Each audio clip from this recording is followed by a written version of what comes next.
সম্মানিত দর্শক, আসসালামু আলাইকুম। সবাই কেমন আছেন? তো আশা করি ভালো আছেন। তো বরাবরের মতো আজকের একটি নতুন ভিডিও নিয়ে আপনাদের সামনে কথা বলবো। তো ভিডিওতে যেই বাচ্চাটি দেখতে পাচ্ছেন, এটা হচ্ছে টিটিএল কোম্পানির 301 নম্বর বুলের একটি বাচ্চা। তো বাচ্চাটা কিন্তু খুবই চমৎকার হয়েছে। তো বাচ্চাটা কিন্তু বকনা বাচ্চা হয়েছে। তো মাত্র ঘন্টাখানেকের মতো হয়েছে বাচ্চাটা প্রসব করেছে। তো দেখতে পাচ্ছেন 1 ঘন্টার বাচ্চা কিন্তু দেখতে খুবই সুন্দর হয়েছে এবং কালারটাও কিন্তু খুবই চমৎকার এবং ওটার কিন্তু লাইভ ওয়েটও কিন্তু দেখতে মোটামুটি ভালোই। তো এটা খুবই বড়সড় হয়েছে বাচ্চাটা, কিন্তু মোটামুটি ভালো সাইজের হয়েছে, বড় সাইজের হয়েছে। তো ডিটিএল বেশ কিন্তু ভালোই, ডিটিএলের কিন্তু খুব ভালো মানের বাচ্চা আসে কোম্পানির। আমি ব্যবহার করতেছি, অনেকটা ভালো মানের বাচ্চা পাচ্ছি। খামারেই কিন্তু এতে অনেকটা খুশি হচ্ছে। তো আপনারা টিটিএল কোম্পানির বীজ ব্যবহার করবেন।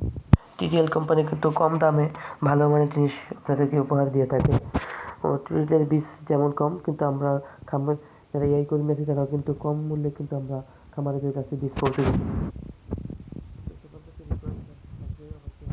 টিটিএল কোম্পানির বীজ ব্যবহার করবেন এবং টিটিএল কোম্পানির পাশেই থাকবেন এবং পাশে বাচ্চাকে নিয়মিত কৃমিনাশক দিয়ে মেনটেন করাবেন এবং ভালো পরিমাণ দুধ খাওয়াবেন, বেশি পরিমাণ, যাতে আপনার বাচ্চার